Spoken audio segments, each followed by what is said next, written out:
Hello, everyone, and welcome back to the Making Milestones podcast. Today's topic is going to be a bit of a doozy.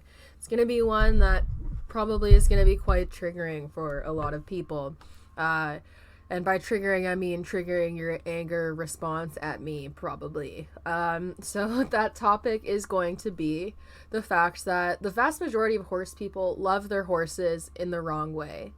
It's not about, I'm not denying the fact that most people who have horses have them because they do love horses, but that love is so misguided and so misplaced that to the horses, it's not going to come across as love in terms of how they get to experience their environment and the actual lives they get to live, and whether or not their needs are being listened to and met, and whether or not they have a voice. They're not being loved in the way that they actually need to. They're not being loved in the way that is most ethical or fair to them.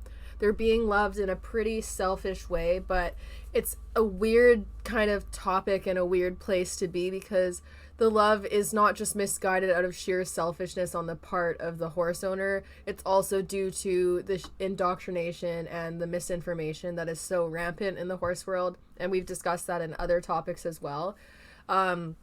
So it's not that horse owners themselves are just living purely selfishly. It's that their selfish desires are supported by a lot of the misinformation that is fed to them by prominent figures in the horse world. So they don't view it as selfishness, but there's not really any other way to word it, because with a lot of the things we do with horses, especially stuff that requires them to be deprived of basic needs or requires them to work through pain and discomfort or be worked in equipment that uses discomfort to force them to react sooner or respond quicker, that is not going to be perceived by the horse as love. It's going to be perceived by the horse as stressful, painful, uncomfortable. And so that's why it's so flawed how a lot of horse people have been taught how to love their horses and how to show affection and how to take care of them and how to care for them properly. It's so misguided that people go about this thinking that they are doing what is best for their horse, thinking that they're doing something that shows their love for their horse and shows their enjoyment of their horse, and thinking that they're being way more considerate of their horse's needs than they actually are. And the practices that are upheld at such a high rate in the horse world don't reflect any sort of real love or care in the sense of how the horse experiences it. They're not going to feel like their needs are met or that they're being cared for or considered when so much of what we do with them is about depriving them of their needs and leveraging discomfort for control. So I wanted to talk about that, and this is going to piss a lot of people off, I'm sure, because the stuff that I'm going to talk about, it's stuff that a lot of horse people are guilty of or have been guilty of in the past. And this isn't to make people feel bad about themselves or to feel guilty. It's about trying to reach you and change your perspective on how you show your horse that you love them and care about them, and how you care for your horse. Because it doesn't matter if you're doing a lot of work to try to show your horse your affection and show them that they're cared for and show them that they're valued, if the way that you're doing it is not in a way that the horse enjoys or will experience it as being pleasant. It doesn't really matter what the general intention behind it is if it's not landing and having the animal experience it in a positive light. So it's great that a lot of horse people try to do the most for what they think is the best way to care for their horse, but if it's not actually in a way that the horse perceives as pleasantly, it doesn't really matter. It's irrelevant. It doesn't matter if you're spending lots of money doing something if it's to your horse's detriment and if it's not making them happy. So we'll get right into that in just a second. For anyone who is interested in more training tutorials and just my thoughts on things more, and more access to asking questions and behind the scenes stuff and product development and whatnot, I highly recommend subscribing to my Patreon channel. You can subscribe for as little as $1 a month, but there's also some higher tiers for people who are looking for more tutorials and training help. You can join that at patreon.com/SDEQUUS. and there's already a lot of training videos up. I'm working on a desensitization series, and the first video of that is up. It's all about desensitizing within the horse's threshold of tolerance and not creating these big flight reactions, and how desensitization should actually look when it's done properly. We're going to go over a number of different skills that horses need to know, like standing for the hose, being fly sprayed, being saddled, and so on and so forth. Like, there's going to be a lot of stuff that I'll do and pick away at over time, so it'll take some time to get all of those videos up, but that is what we are working on, and that is what we are going to be posting on that Patreon. And then there's also already a bunch of tutorials up about teaching head away and target training and a bunch of the positive reinforcement basics, as well as working with nervous horses and all sorts of stuff like that. So it's a really good resource for people who are looking for help, because I get a lot of questions sent to me in a lot of DMs, and I just do not have time to answer them. And I put a lot of time already into doing free resources. So for like direct questions and specific training help, I do prefer that people join my Patreon, if that's what they're looking for. Also, we're having a Memorial Day sale this weekend on the amorequestrian.ca website. All of the Milestone products are included. It's 20% off with code MEMORIAL at checkout. We've also just released some new short sleeve summer riding shirts that are really nice. They're pretty enough to show in, but they're super comfortable. So for day-to-day riding, if you just want to look swanky, highly recommend. They're really nice. You can check those out on the amorequestrian.ca website under the Milestone page. And all of the proceeds from stuff that sells are going towards Milo's MRI and any subsequent treatment after that. So that's why we're plugging that a lot and trying to move product. We're having a restock for the bridles that is coming in the next few weeks. There's been some delays due to festivals ongoing where the bridles are made, so people have been taking time off. And there also are still some COVID-related delays when people get sick. So bear with me, be patient. They'll be back soon. Highly recommend checking those out. Also, for anyone who is interested in using the supplements that I use with my horses, you can get a discount on all Mad Barn supplements with code SDEQUUS at checkout, and they also offer free diet analysis services, so I highly recommend them. They're fantastic. Check that out. And anyways, let's get into this. So, horse people often love their horses in the wrong way. What do I mean by this? It is as simple as like hearing the descriptor that is so common, where people will talk about like their horse's cozy stall, their nice warm blanket, and kind of just talk about things in a sense where they're like, oh yeah, my horse loves this is their preference, and like worded in the sense like, oh yeah, my horse loves being in a stall that they cannot at will choose to leave, and they love their deep bedding, they love their fancy stall. Oh, they love jumping, they love doing dressage, they love doing this type of work with me when I'm riding them. And generally speaking, when people are doing this, they're always referencing things that in some way benefit them, or that they spend a lot of money on, so then they assume that the horse likes, regardless of what the horse is actually telling them. So for example, the whole notion of being like, oh yeah, my horse loves their cozy, warm, dry stall. They would spend all their time in there if they could choose, and they'll go on and on and on about that. And then the horses are going into stalls that are not attached to paddocks. And when the horse has no option to leave, you don't really know how much your horse actually likes spending extended periods of time in there. Like, the only way you could actually know is if you leave the door open 24/7, and no one would do that because they would be afraid of their horse leaving. Horses who are fed in their stalls and who get meals in their stalls and associate the stall with getting their grain meal or food, obviously they're going to like entering their stall when they have that food, but that does not mean that they want to stay in there for 8+ hours or 12+ hours or 20+ hours. It means that they have an association with the stall that they know, hey, when I first go in here, I have my food, and that's awesome. And then they will have a positive association with it initially, but it doesn't mean that they love spending as much time in their stall as they do. And it also doesn't mean that they wouldn't prefer some other type of living situation, like group housing, a large like shelter that goes out into like a big paddock or a field. Like, honestly, the vast majority of horses, even ones that are chronically stalled and have anxiety in large areas, if you gave them a shelter or a stall that backed on to turnout with other horses, I can guarantee you, even if it takes them like a few days or a couple weeks adjustment, they're not going to be spending the vast majority of the time in the stall. If you start calculating their daily time budget, they're going to be going out, interacting with other horses, grazing, foraging, and foraging and doing horse things rather than spending time standing in a 12 by 12 box, because it is boring. These animals are made to move and cover so many kilometers each day in the ideal scenario, and obviously a lot of horses living scenarios in the modern environment. You can't necessarily replicate that to the full extent, but the fact of the matter is, even in modern living situations where horses are in smaller paddocks or paddocks attached to stalls, or even just get day paddock turnout and then back out into a stall, they want to move around, they want to forage, they want to look at things, they want to interact with other horses. They don't want to stand in a wooden box staring at a wall for half of their day or more. They don't want to do that.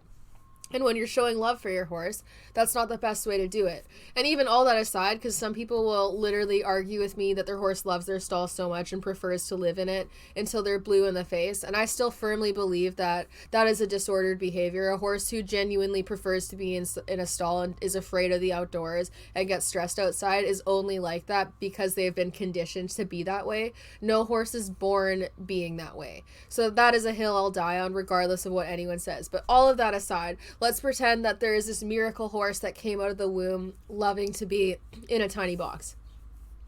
Even if that is the case, you're not loving your horse in the right way if you're engaging in a care practice that is proven to have so many health detriments. Because, for example, my horses would quote unquote love if I poured 20 kilograms of grain onto the floor of their paddock and they would spend all day eating it, but they'd probably colic and get really sick and it wouldn't be healthy for them. So the fact that they would go, oh, this is awesome, this is exciting, I want to eat a bunch of this high starch, like sugary shit that is now in front of me because it's more exciting and it's higher value than our typical hay and the other stuff we have in here. They would chow down and they would be thrilled about it, but it is not in their best interest. So that's not the right way to love them, because first of all, like at best, it's probably a disordered behavior if they like the stall. And by probably, I mean it is. Like, I don't believe that horses grow up wanting to be in a stall. They might prefer the stall if they have such poor access to turnout, or like the living situation isn't sufficient to provide their needs across the course of like all different seasons. But there's ways to rectify that, and there's alternatives that people should look at. But generally speaking, most of the time horses appear to love their stalls. It is because of the fact that they have been forced to live in one for much of their life and they don't know how to act in the alternative. The amount of horses I've brought out of stalled environments who haven't gotten turnout and who haven't had group turnout especially, and watched them literally not know what to do. They don't know how to interact with other horses.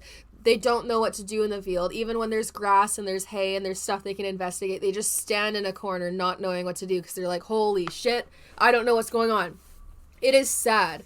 That is devastating. It's not something that anyone should be proud of, and not anything that should be written off as a preference. Like, the horses that are socially inept and have been kept in a way that is not how a horse should be kept, you can tell because they have no idea how to interact with other horses. And yes, they do occasionally run themselves into situations where they get bullied or beaten up in the field. But again, that's not a result of them not liking the field or that not being a good environment for them. It's a result of having such a poorly socialized horse that it doesn't know how to take a warning. It doesn't know how to interact with other horses. It doesn't know how to behave.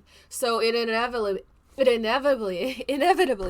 gets bullied by other well-socialized horses who are used to horses who heed their warnings and who are used to horses who interact normally. So it's no different than if a parent locked their child up in a room for most of their life and then suddenly throws them out into like a crowd of children. They're not going to know how to interact with properly socialized children in the way that they should and in the way that would make them safest and most likely to make friends, because there's an adjustment period and they've been done a disservice, and that disservice leads them to potentially getting bullied more or being more stressed in turnout and so on and so forth. But it's not the animal's fault. It's not the animal's preference. It's a direct result of the management that the animal had no say in. And the same can apply to children, because like with our horses, they are usually at the entire mercy of their caretakers. They have no real say over what they do, and any stress behaviors they develop due to the carriage practices are the result of the people taking care of them, not a choice on their part. It's not a choice that they made knowing what was going on. They had no other choice. They had to develop behaviors to cope with the stress of the environment that they were put in. And that is on their caretakers way more than it'll ever be on them and their preferences. So The sad thing is, like, a lot of horse people love their horses in the wrong way, and then the problem behaviors that arise due to the horses being managed or trained improperly are often blamed on, like, the horse's preference, or the horse being quirky, or the horse not liking certain things. For example, like, a lot of people who have horses who are living in traditional stabled environments and really only do arena work, they'll try, if they ever try to take their horses out on trails, they're like, oh, they don't like trails because their horse will be shitting themselves. And it's not really that the horse doesn't like trails. They don't like things that they're not prepared for. They don't like things that are completely overstimulating and frightening due to the lack of experience they have in such a world. Most horses would probably find trails more interesting because they're more engaging. There's more stuff to look at. And the ground is different. It's not repetitive tasks. And typically on a trail ride, you would be more likely to ride them on a loose rein and just kind of get to hang out with them nicely. So a lot of horses would actually prefer it if they were properly introduced to trails in the first place. But like with turnout, a lot of horses are just thrown into the deep end. And then when they show that they don't, like when they're not comfortable with something, people take that as, oh, this horse only likes arena work, or they only like this, or they only like that. And you even see it with people labeling stress behaviors as a horse liking something. Like for horses who rush fences really badly, people will be like, oh, they're rushing because they love to jump. When 9 times out of 10, they're rushing because they've associated jumping with stress, and they're just trying to go through the motions of doing what they think they're supposed to do and getting it over with. Like, it's a stress response. Getting out of control and trying to run through the brattle, even as the equipment they're in causes them discomfort, and they're like throwing their head and twisting their head and trying to evade the bit. That's not due to enjoyment. That is due to fighting the circumstances they are under and being overstimulated and nervous in a very stimulating environment. It's not due to enjoyment. And by mislabeling all of these behaviors, we do horses such a disservice. And we see people who do love their horses and do think that they're caring for them and do, in theory, want to care for them, even labeling like clearly aggressive or upset behaviors on the part of the horse as just like quirky, or like, oh, she's just such a chestnut mare, or she's just marish. Oh yeah, he's just like that, like he's just kind of a dick. And meanwhile their horse is like pinning their ears and kicking out and not wanting to go forward under saddle, or trying to grab people as they walk past its stall. And they're like, oh yeah, like he's just protective of his stall. And it's like, no, he's pissed and frustrated because all he gets to do all day is look at 4 walls 24/7, and he's bored. And then the poor thing is having its behaviors mislabeled so that the owner can stroke their own ego and feel better about the care that they're providing, but not actually have to look at it honestly. And it's absurd. It's not loving them the right way. And like, here's the thing about actual love. It's not about being perfect, because you can love people and you can still hurt them, and hurting people doesn't mean that you don't love them. However, if you are presented with the information that something you do is hurting someone that you love, and they tell you this repeatedly and you ignore it and keep doing it, and you're like, oh no, it's fine, they don't actually dislike it, they're just saying that, or they're just being quirky, then your love is a very selfish love. It's more of a love of yourself and a love of what the person provides for you, because if you're not willing to reevaluate and reflect on your behavior and how things you do negatively impact others, even as they are showing you and telling you, or research comes out and shows it as being detrimental, if you continue to engage in those harmful practices while claiming that you love the person or the animal until you're blue in the face, it's not really a true love, because if you loved them enough, you would love them enough to change your behavior, even if it's just minorly altering how you view certain things, just to be more conscious of how the person or animal you love is feeling. But if you're not willing to do that, then with that in mind, you cannot really get upset at people for pointing it out for what it is and being like, oh, well, like if you love your horse and you're engaging in deliberately harmful care practices and doing so in a way that like the horse is showing you that is causing them harm, causing them stress, causing them discomfort, or there's extensive research, like in the case of like the whole stalling thing, that like horses are not meant to be isolated and kept boxed up for extended periods of time. If all of that info is out there for you to see, and odds are the horses that you are around are showing clear stress behaviors that are talked about in these studies, and you still choose to just shrug it off and go, oh no, it's not true, my horse is different, and die on that hill, You're putting your own comfort and your own beliefs above the comfort and health of your horse. And that isn't loving them in the right way. There is no way around that. Like, people can get as mad as they want about me saying this. I say this as someone who used to love my horse completely improperly, because that was how I was taught to love them. That was how I was taught to care for horses. That was how I was taught horses needed to be cared for. And so I engaged in these things thinking I was doing the right thing.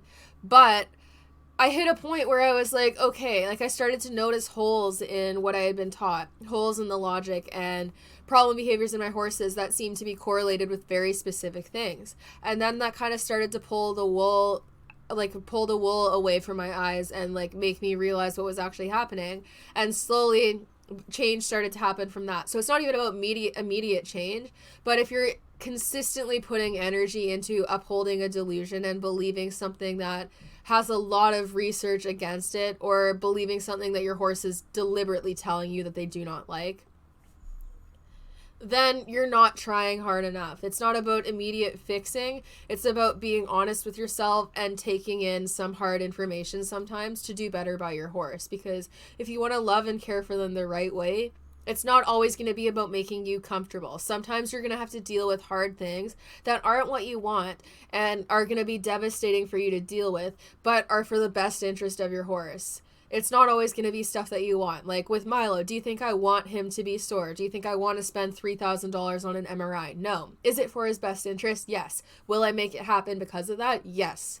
And it's really that easy. Just flipping the mindset and starting to be open-minded to information, even if it's hard for you to grasp and hard for you to take in initially, because it goes so far against what you were taught is proper care for your horse.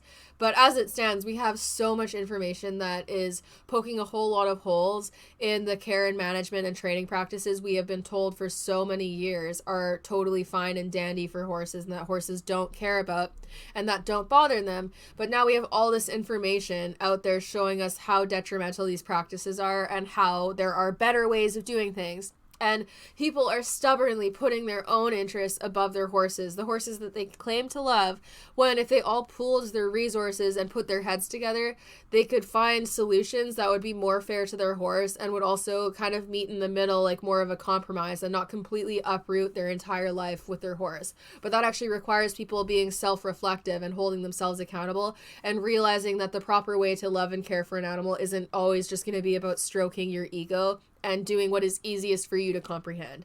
It's going to be about making hard decisions sometimes. And this also comes down to like all animal care. It's stuff like even with people who have sick animals, for example. Selfishly holding on to an animal who is failing and has terrible quality of life because you love them so much that you can't let them go. That isn't loving them in the right way, and that's a really hard concept to grasp, and I get it because a lot of people do wait too long, and it's a mistake. And usually after you make that mistake, you learn from it and you don't make it again. But if people repeatedly make that mistake, that is where the problem lies.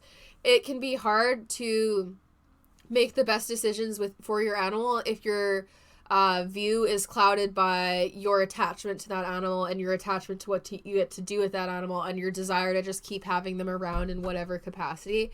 But as their advocate, you need to realize that you have all of the control of their entire life. They have no say, and all they can do is hope that you listen to them and help them out. And with animals, when they tell us things and like do misbehaviors and engage in things that we don't like, seeing stuff that we don't like, it's a reflection of what we are doing to them, and we need to take that and learn from it, because horses are one of the most abused animals in the world, in my opinion. The amount of stuff that flies with people sharing publicly of them hurting their horses, and the amount of different training gadgets on the market that are deliberately created to use the physics of them to cause the horse discomfort, like bits that are made to find pressure points in the mouth and dig in and increase pressure with shanks, and equipment that is meant to go like around sensitive nerve-rich areas with really, really like localized pressure points and really, really thin materials that are the purpose of them is to localize pressure even more. There are so many pieces of equipment on the market that the only reason why they work is because they leverage discomfort to control the horse. And people will want to go and buy these pieces of equipment and use them to skip a bunch of steps in training and get to the end goal quicker. Like, for example, you have a horse that rushes fences. This annoys you. You don't want to do more flat work. You just want to keep jumping. So you go and get a harsher bit, you go and get a gag bit, and you go and get a flash noseband, and you go and get a martingale. And then your horse can't fight you as much because it causes them way too much pain if they try. So they shut it down way quicker because the discomfort is just too much and they can't keep running through your hand. People will do this all of the time, but then if you say to them, hey, like, your horse is not comfortable in that, or if you suggest like, hey, this equipment is actually used to leverage discomfort, then they freak out. They're like, you're calling me an abuser. I'm not an abuser. I love my horse. And it's like, no one's denying the fact that you love your horse, but if you love them enough, you should be honest with yourself about how the mechanics of the equipment you use actually work, because it is not doing yourself or your horse any favors to deny the physics of how your equipment works, because even if you think your horse is different, the physics of equipment do not change from horse to horse. A bit that has a long shank and is made to create leverage in the mouth and pull pressure is going to do just that, no matter how soft your hands are. A bit that is made to find pressure points in the mouth and dig into the mouth can even do that depending on the weight of the bit, regardless of whether you're pulling on the reins or not. And odds are you're touching the reins sometimes. So if you're using a bit that does all these things, there's no way around acknowledging how the mechanics work. So it's either about acknowledging it and considering how you can lessen the damage or the stress your horse feels as a result of that equipment, or it's about lying to yourself, going into denial, and potentially misusing a piece of equipment even worse because you're completely denying the physics behind how it actually works. Recently, I posted a TikTok about a brain chain, and for those of you who don't know, it's essentially a brow band made out of like a bike chain or like the same material as like a nose chain on a horse, and you attach it to like a tie down, and if the horse raises their head too much, it pulls down right into their temples across those really nerve rich areas of the face that are poorly protected. And this is used for horses that get high-headed. It's most common in like barrel racing is where I've seen it the most. And even in a video like that, like the vast majority of the comments were like, this is horrible, which is great. But even then there's people defending it, being like, oh, well, like, how can you say the horse is in pain? Meanwhile, the horse in the photos has like literally the most striking example of a pain face. And like the equine grimace scale is actually like a researched thing, whereas like people deciding what they think their horse's expression says has a lot of bias in it. If you don't want to think that your equipment is hurting your horse, you will literally make up whatever you think their expression is. You're not going to be honest with yourself. You're going to say like, oh, they always look like that. Or like, oh, that's just your face. She's just focused. She's just this. She's just that. And deny. But you can't really deny a very researched scale that it has been successfully used to determine pain in horses, because they've used it and then they've diagnosed what is causing pain and have deliberately associated with pain. So there's not really any way around that. But anyways, even with that, like people were like, yeah, like how do you know the horse is in pain? That's not a pain face. All barrel horses look like that running home. And I was like, if all of the barrel horses you've seen look like that running home, what that means is you're seeing so many horses in pain that it has caused you to normalize it. And then there's another comment from someone who's like, do whatever you want with your own horses, but this actually works really well for me and my horse, so don't judge. And it's like, okay, an equipment working so that, like, working in that it gives you what you want so you can control your horse better, doing a sport that is largely just for you. Your horse doesn't care if they barrel race or not. They don't care if they go to competitions. Even if they, in theory, love running barrels, they'd be perfectly happy doing it at home or doing it at not shows. They don't care about going to competitions.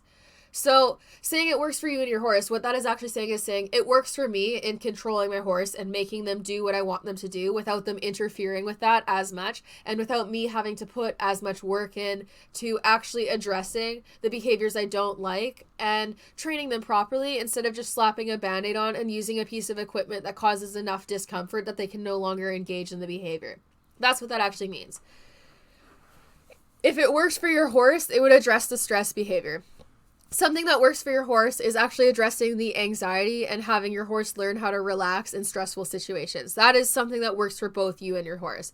A piece of equipment that leverages discomfort to make your horse comply faster and causes them pain so that you can enjoy doing what you want, that is for you. That is not for your horse. Saying it works for you and your horse is just using your voiceless creature that cannot advocate for themselves past the point of showing their immense pain face, their tail swishing, their pinned ears, their lack of desire to be caught. When they see you bring the bridle out that has this equipment on it, they might try to get away initially. Or maybe they've learned to just shut down and take it because they've gotten in trouble when they do that. But the piece of equipment that you use to cause your horse discomfort is not working for your horse. It's working for you, and you're using your horse's inability to speak up and actually deliberately straight up say verbally, this is causing me pain, take it off. You're using that as their acceptance and their enjoyment of a piece of equipment that you were the one that you got to choose to use it.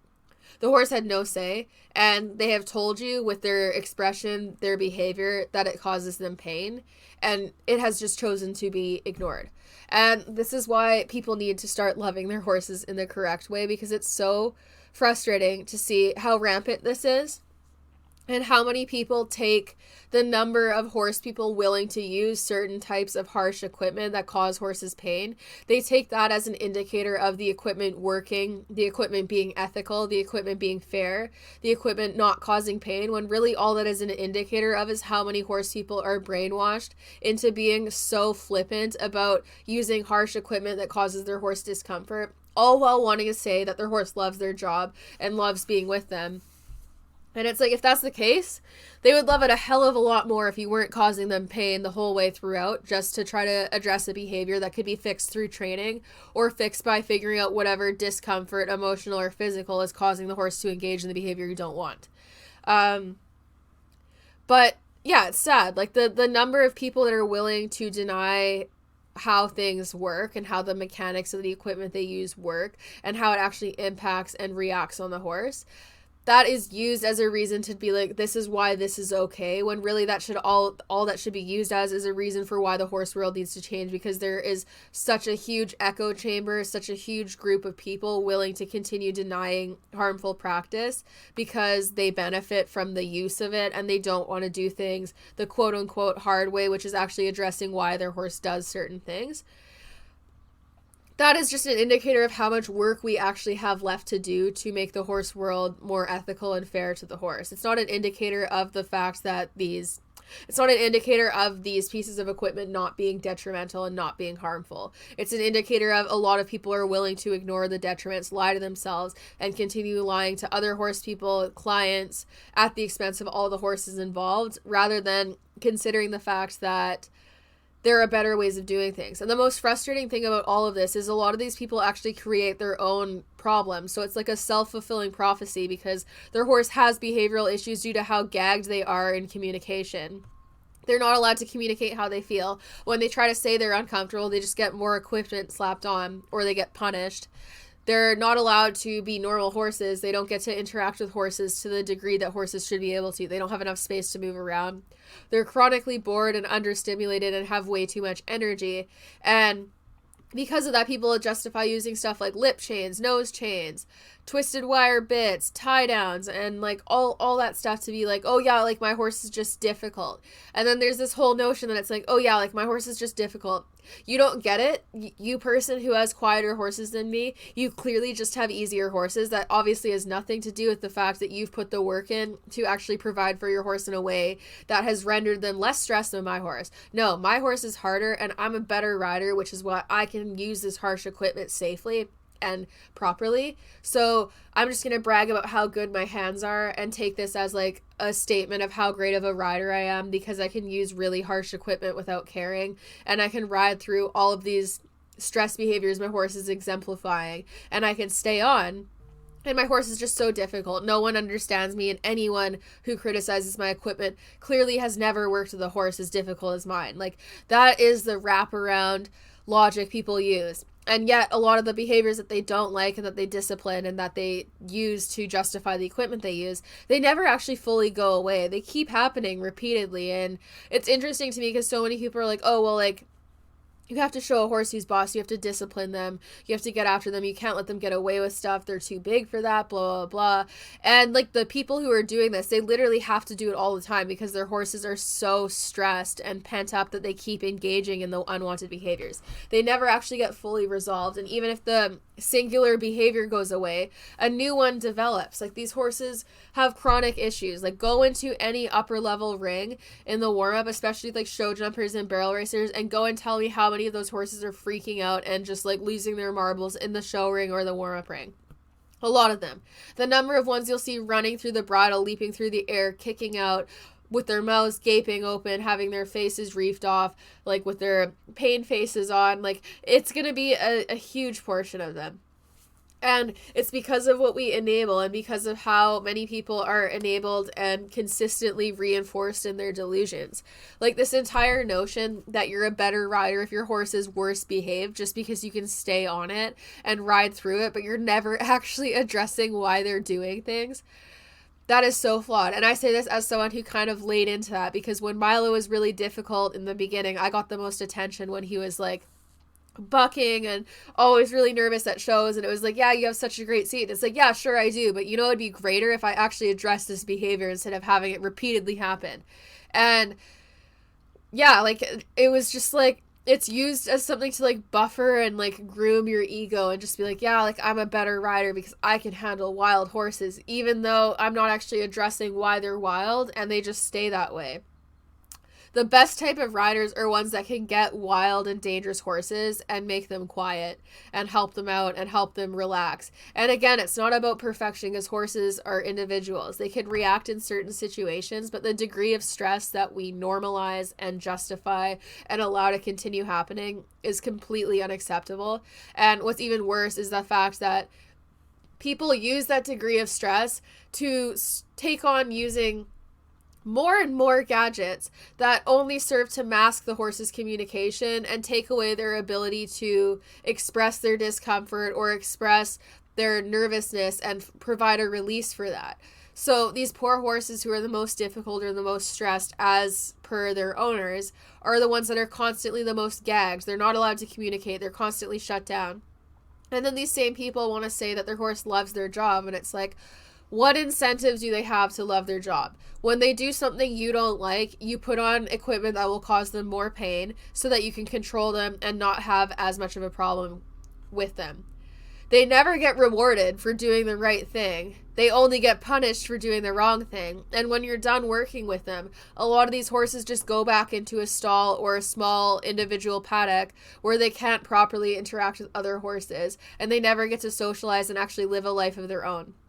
So not only do they get no autonomy in training, not only do they have all of their communication masked in training, not only are they forced into pain in training, but in their time off, they're also forced to live alone, isolated, and bored without enough enrichment and without enough ability to practice natural behaviors. So they really have no life. They are just a shell of the animal that they are supposed to be. And then the sad thing is that these same people that have a lot of these horses, they'll look at videos of people who do provide their horses with enough and do engage in more ethical training practices and do try to communicate with their horses more, and they'll see how much more personality these horses have and how much more interactive they are and how much more friendly they are. And they'll be jealous. They'll be envious. They'll be like, oh, I wish my horse could do that, but he's too crazy. He would never saddle like this. Or I wish my horse was like that, but like he's just not cuddly. He's really cranky and he likes his own space. And it's like, no, your horse could be all of those things, but they are the way they are because they're in chronic discomfort because of their living situation. Like even with horses who absolutely hate being groomed, most of those horses who you cannot touch anywhere without them trying to bite you are so ulcery or in so much pain that they're just lashing out at everything. Like mutual grooming is a very important bonding behavior for horses. And if horses were actually allowed proper socialization from a young age and also having their needs met and being kept in a way that doesn't result in high instances of ulcers or discomfort, then they would like being groomed because they would have been grown up being groomed by other horses and learning about that as a mutual bonding behavior and learning that it's nice.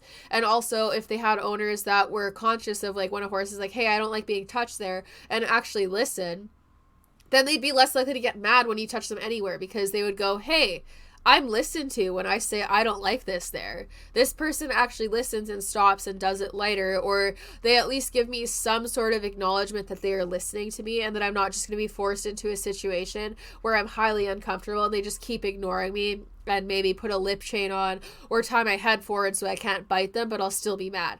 If you just listen, a lot of them get over that initial stress and discomfort and lack of desire to be touched. They just want to be heard. They just want to be communicated with. They just want to be listened to. And so many horses' stress is directly rooted in the fact that they're never actually listened to. They panic about little things because they don't know what's going to come next, and they always start to predict having all of their communication just bulldozed and having all their needs ignored as someone just continues to push them into situations that they are not comfortable with. They're so used to that they start to panic over things that are seemingly small and things that they should in theory be able to deal with because they're so used to having those needs ignored and not ever being acknowledged. So, it's really sad. It's really, really sad, and it's so unnecessary because it creates more dangerous horses. People don't get to enjoy their horses as much, and we're just loving them in the wrong way.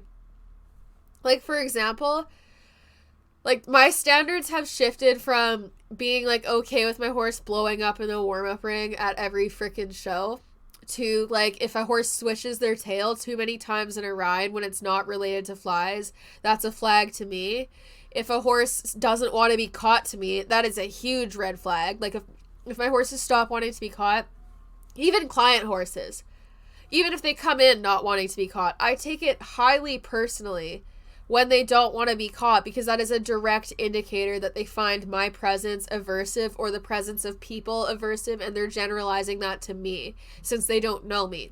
And that is something that I take very seriously and I want to work on, because if my horses don't want to be caught by me, that means they really don't like me. And if I love my horses, I want them to actually enjoy my presence. So it's like these little things where my standards have increased to such a level where it's like I don't accept some stuff that I would just blindly accept. Like, when horses used to run away from me several years back, I would chase them and I would do the whole like cowboy, like, oh, you just got to make them work harder and teach them running away from you is more work, which is so flawed because all you're doing is reinforcing the idea that you suck to be around, that you are literally the worst, that when they see you coming, they're like, oh, here comes this asshole who's just going to come chase me around until I'm sweaty. And then when I'm finally caught, they're going to throw all this shitty equipment on me, rip my mouth around, and just make me have the worst time. It's illogical. We should be wanting to make these animals want to work with us. It makes no sense whatsoever to chase a flight animal when you are trying to catch them. Behaving like a predator and teaching them that you are a threat repeatedly as a means of teaching them to be caught is literally the stupidest thing anyone could ever do. But 9 times out of 10, if your horse is hard to catch, this is going to be one of the suggestions that you'll get. They'll tell you to chase them until they're tired, put them in a smaller paddock, separate them from other horses, and all of these solutions that aren't actually a solution, they generally just create more problems. And for the few horses that they actually do work on, those horses aren't enjoying themselves. They don't have a good association with their people. And there's way more horses that it doesn't work on. Like, even with like herd-bound stuff, a lot of people with the most herd-bound horses, their horses are literally herd-bound because the means of them dealing with herd-boundness was separating and isolating them more, which is further reinforcing the fact that it sucks to be away from the herd, and that when they finally do get within touching distance or sniffing distance of another horse, that they have to cherish those moments because they're going to be ripped away from them at any point.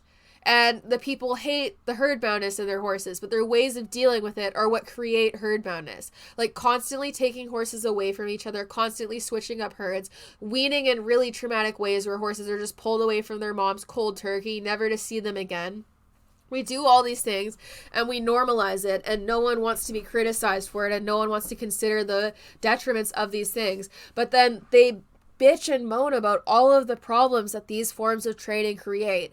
And it's like, pick a battle. If you're going to do stupid things that create problems that last your horse for like the majority of their life, if not to the very end, if you're going to create these problems with the decisions you make, at least freaking Own it and handle that. Don't complain about the problems if you're deliberately creating them and you're not open to any alternative means of addressing these things. Because here's the thing, like, more times than not, if you go up to like a random horse person, like someone who doesn't know you, doesn't respect you, and you suggest like rewards-based methods or methods rooted in like kindness and empathy towards the horse, they'll think that you're being soft, and they'll be like, oh, well, we can't do that because he'll get nippy or he'll walk all over me. Like, they need to be put in their place. They're big animals. And yet there is extensive research linking the danger of horses to stress. And you want to know what training methods are the most correlated with stress? You freaking guessed it. High pressure and punishing training methods. You want to know the living situations most correlated with stress? Isolation and small areas and lack of forage. You want to know what they've also studied in the horse world? The general horse person, including professionals, and their lack of ability to properly read equine behavior, and also their lack of ability to properly identify learning theory and training terms, meaning the vast majority of horse people not only can't read equine behavior, they also have no idea how to actually train. They cannot say what they're doing. They mislabel positive reinforcement. They mislabel negative reinforcement. They don't know what a punisher actually is. They'll say in studies, like when they've interviewed these people and done these surveys, they'll say that they know these things, but then when they are quizzed on it, they absolutely do not. There is no sign that they know. They've also done studies showing that like horse people have learned to normalize stress and pain behaviors to such an extent that they view them as normal. They view it as just a normal way for a horse to look because they see so few horses who are not stressed that they do not know what a stressed horse looks like because there are so many of them. Does anyone not see that as a problem? If stress is so rampant and common in the horse world that people literally do not know what a relaxed horse looks like compared to a stressed one, that is absurd. That needs to change, and it's never going to if people don't actually start holding themselves properly accountable and realizing that the way you would prefer to care for, train, and ride your horse is not always going to be the most ethical or fair to them. Just because it's what you find easiest and most accessible to you. Taking shortcuts for your selfish interests at the expense of your horse is just that. It is selfishness. It's not real love. It's not real care. And when you lie to yourself and try to mislabel it as that to justify your right to do that, all you are doing is enabling your delusion at the expense of your horse and refusing any potential growth that could help you become a better horse person and also help you properly address a lot of your horse's stress behaviors that cause you grief. Because, for example, my mare that I have, Harlow, I got her back in September 2020 when she retired from racing. She hated being at the track. She hated being in a stall. The poor mare never developed any stall vices, but she was so strung out 24/7 that she could not settle. Apparently, she was terrible to gallop. She would always run through the bridle. They had to put an elevator bit on to ride her. And the rider that she had was honestly a very good rider, but I see why they use that equipment if she wasn't safe to ride, because you feel trapped in that situation. But it caused her discomfort. It caused her a lot of physical discomfort. It added a lot of pull discomfort to her and caused her to carry herself in a way that just added to the entirety of the picture of discomfort, along with her being perpetually overstimulated because she would be going from a dark 10x10 stall into an open racetrack as her only form of enrichment and exercise for the day, and then she'd try to go careening around, running away, and then having her mouth ripped off and having an elevator bit pressing into her temples, and she didn't like it. And apparently at races, I never saw her race, when she was being ponied, before they'd even make it out of the paddock, basically, she'd already be lathered and frothing in sweat because she was so stressed. So then when we got her, I turned her out right away from the end of September until February. And then when she came back here, she exploded the first time I swung a leg over her and was trying to bronc me off and was just panic stricken. I couldn't even lead her out of her paddock without her freaking out. Literally all it would take is for a horse in another paddock to snort and she'd be losing her mind. She hated being touched. If you tried to brush her anywhere, she'd try to kick or bite you. And she was just miserable. Like, she was the horse a lot of people would just call a bitch, and that they would say that she's crazy. So what I did is I treated her for ulcers, and then I stopped riding her because she tried to bronc me off. And first of all, like, I don't want to injure myself. Secondly, clearly she doesn't want me on her. And I did groundwork. I taught her how to do a check-in cue so that she could tell me when she was feeling over threshold, and then I would click and reward her, and we'd continue on. We'd continue on our merry way. Sorry, I'm so allergic to hay. This is so bad. I'm like dying. But yeah, and we continue on our merry way. And when she started to have more clarity that she was actually going to be listened to, she quieted down substantially. And when I started riding her again, she was still way too stressed. And literally all we worked on was just walking. I just wanted her to walk. And we went on hacks. I never took her in the arena for the first while. We literally just walked. And for a lot of the first few rides, she would jig and she wouldn't want to relax. But eventually she started to relax. It got to the point where she could walk off on a loose rein and she stopped exploding. I also treated her for ulcers. And when grooming her, I was really conscious of where I groomed her. I looked for spots that she liked, or at least spots that she would tolerate, because initially she literally wouldn't tell you if she liked anything. She would just tell you everything she didn't like, and it was constant tail swishing, constant trying to bite you, pinning her ears, kicking out, all that stuff. So I treated her for ulcers, and that made her a lot more relaxed about being touched. But what helped even more was when she told me she didn't like something, just stopping and giving her a second, and if it was an area I really need to brush, then doing it a little bit lightly, and then finding areas that she really liked. The first area I found that she really likes is she loves having her titties scratched. She loves having her teats scratched. It's her favorite thing. She loves it. So when I found that and she realized she liked it, it was a little risky because I was totally convinced she'd fire out at me, but I was like, okay, whatever, let's try. And she loved it. So then when I found that was great. It gave me something that she liked and that she would consent to allowing me to. And from there, she became more okay with me brushing her everywhere. She still doesn't like certain brushes because she's got very thin skin. And if she gets like even like a nick, her skin gets a lot of swelling. She's quite a sensitive horse. But she's not pinning her ears. She's not swishing her tail. She's not trying to bite me. She's not tried to kick me in God knows how long. And she likes being groomed in a lot of different areas. She started being less likely to be groomed following her colic because she lost a lot of weight and has less padding. But that is understandable. So you want to know what I did? I just stopped grooming her as hard. I groomed her way lighter. I picked softer brushes. And I didn't brush her where she was really uncomfortable. And the problem is, like with the brushing thing at the racetrack, not only are a lot of these horses ulcery, but they have to be groomed and like turned out for races so that they look good.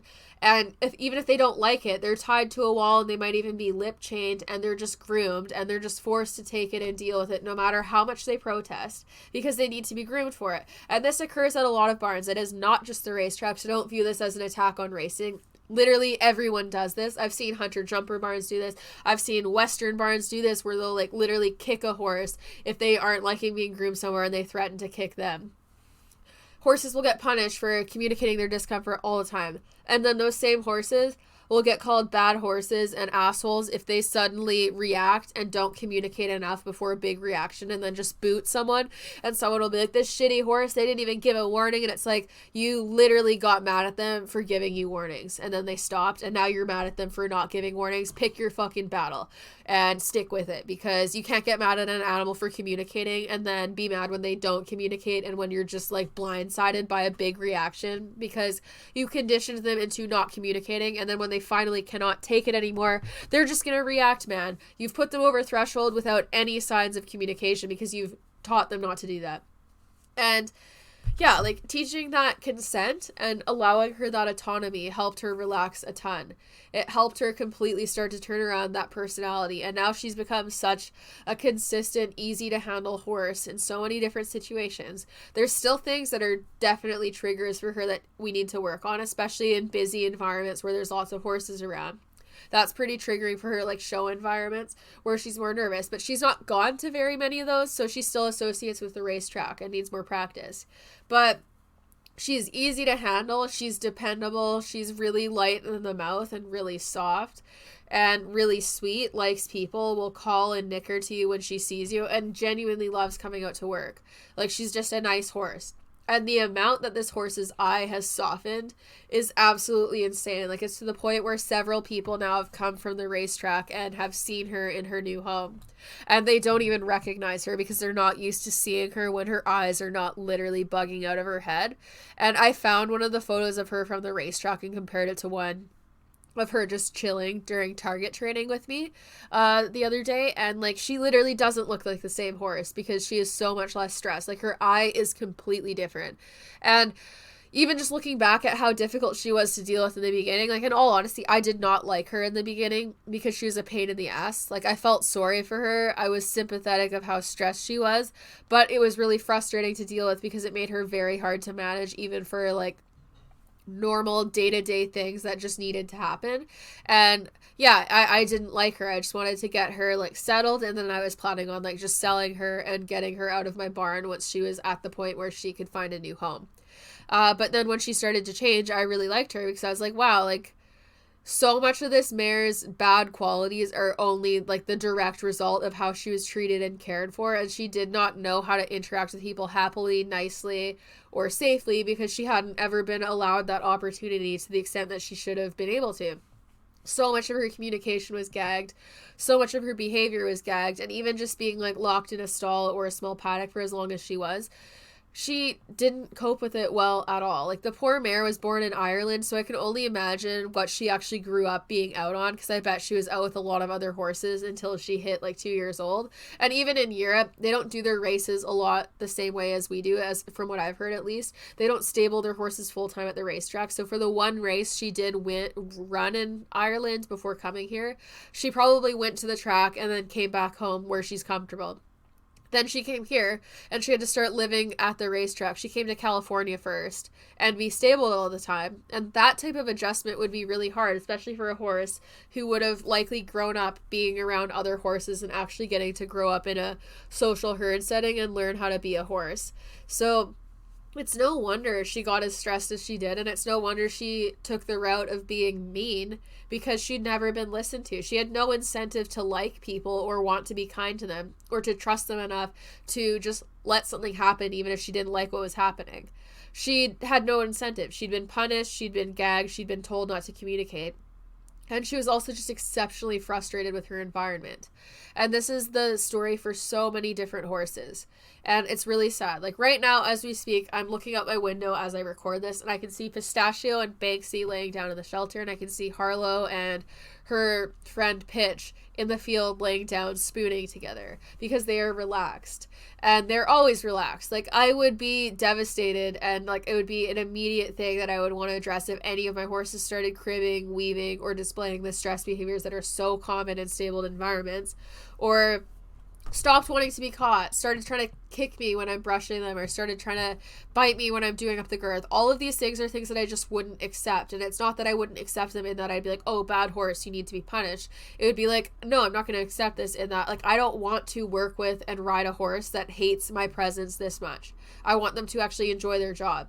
And if your horse has a negative association with like the saddle, the girth, you, their halter, we can't kid ourselves into thinking that they like their jobs. Like, if the horse pins their ears when they see you coming with the saddle or when you do up the girth, there's something going on that should be addressed. Like, wouldn't you rather have a horse that stands for you to saddle it and isn't pinning their ears and isn't kicking or swishing their tail or trying to bite you? Wouldn't you rather have a horse that actually seems to enjoy being there and enjoy your company and actually communicates with you and actually can develop a real relationship with you because they're allowed to communicate? Most people don't actually get to know their horse's personality if they're gagging them in the way that a lot of modern management and training practices like call for. You don't actually get to know your horse's real personality because you're not allowing them to communicate. It's very much a dictatorship where the person gets to be frustrated, gets to express all of their emotions, even if their emotions are getting mad at the horse for their attempts at communication. The person gets to do whatever they want. They get to select the equipment they use. They get to justify the use of the equipment, even if it causes the horse discomfort. And they get to have a life outside of the barn too. So when their horse gets tucked away into their cute little stall or their little paddock away from other horses, this person gets to go home and they can go out with friends. They can go read a book at home. They have the autonomy to do whatever they want. They could not fathom being in the position of their horse. And yet it's often framed as like a mutual partnership and like a friendship between you and the horse. But people aren't very good friends to their horse. They're not being the right type of friend, and it's not their fault because they haven't been taught how to be a good friend to their horse. They've been conditioned to think that all of these completely unacceptable things are totally okay to do. And I just don't know how we can continue this. Like, I don't know why people want to hang on to like the delusion of pretending that so much of the stuff we've normalized is okay, despite the fact that we now have the research showing it's not. And I'm so tired of it, because it makes me sad to see people talking about how they love their horses while they're doing things that are deliberately hurting their horse and causing them distress. And this happens on such a rampant basis. And I do understand why people get defensive, because like I said, I got defensive too. And I get it. Like, it's hard to grapple with, and it's hard to consider that you could be causing your horse harm without intending to. But it's necessary for growth. And in my opinion, it should be preferable to deal with like the hard part of honestly looking at mistakes that you've made in the past and doing your best to become better in the future so that you can give your horse the best life that you can while you have them.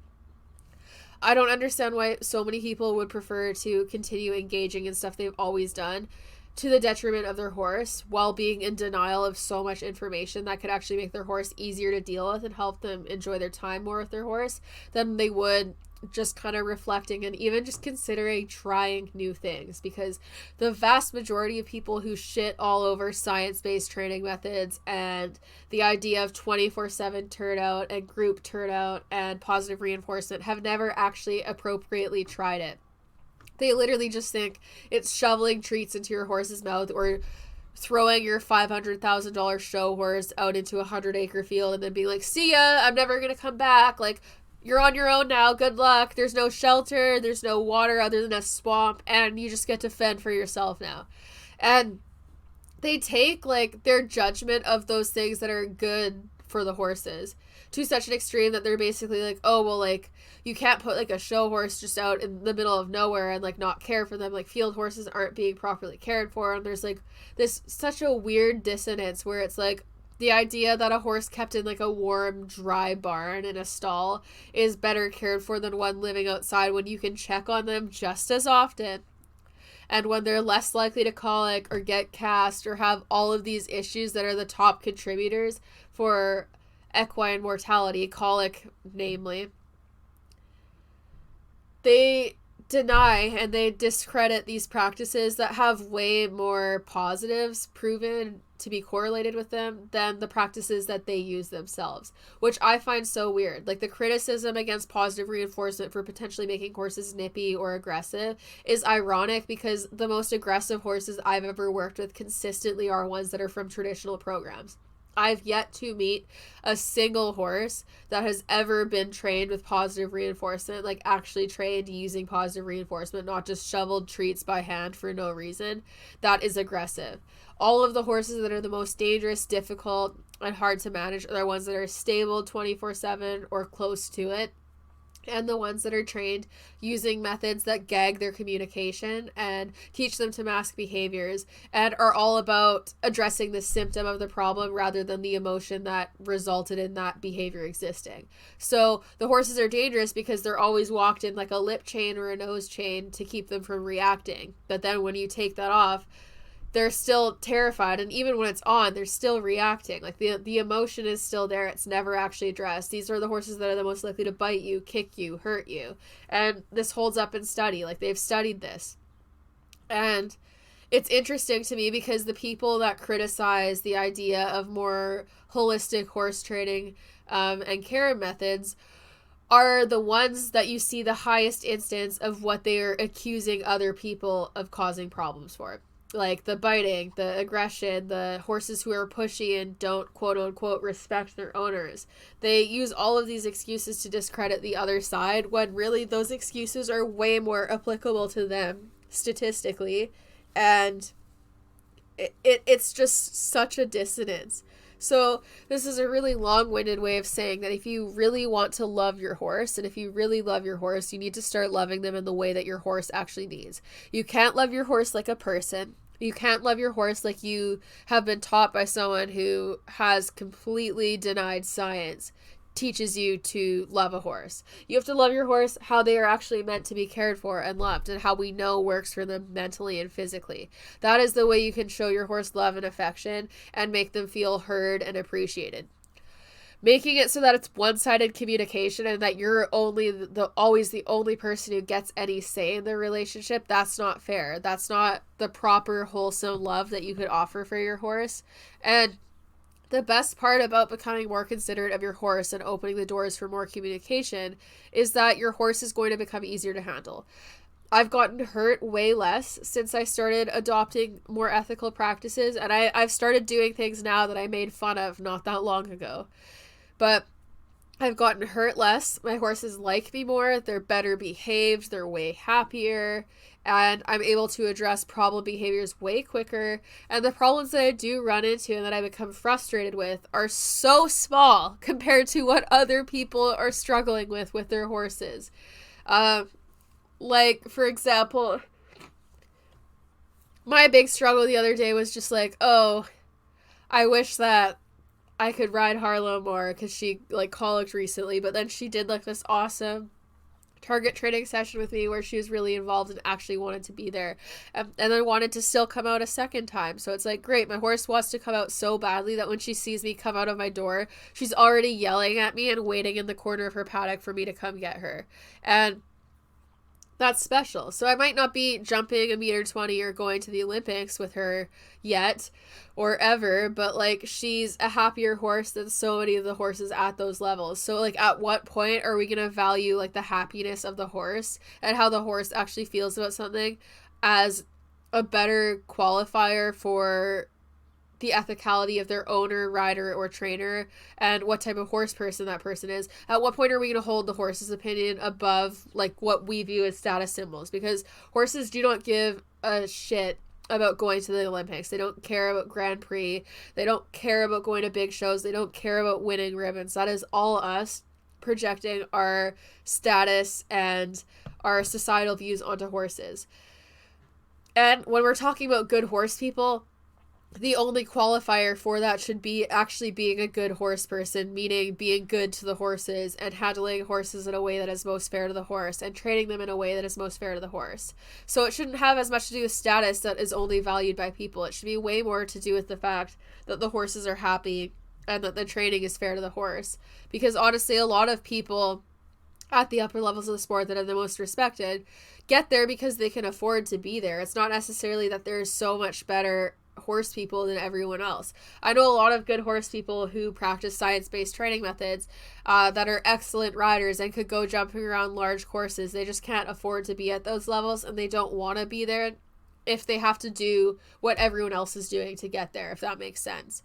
And if we start to open the doors to make the horse world more accessible, and if we also start to value horsemanship, like an actual care of the horses above status, then we can start to see some big changes, and people will see how possible it is to get horses into those arenas without doing all these shortcuts at the expense of the horse's welfare.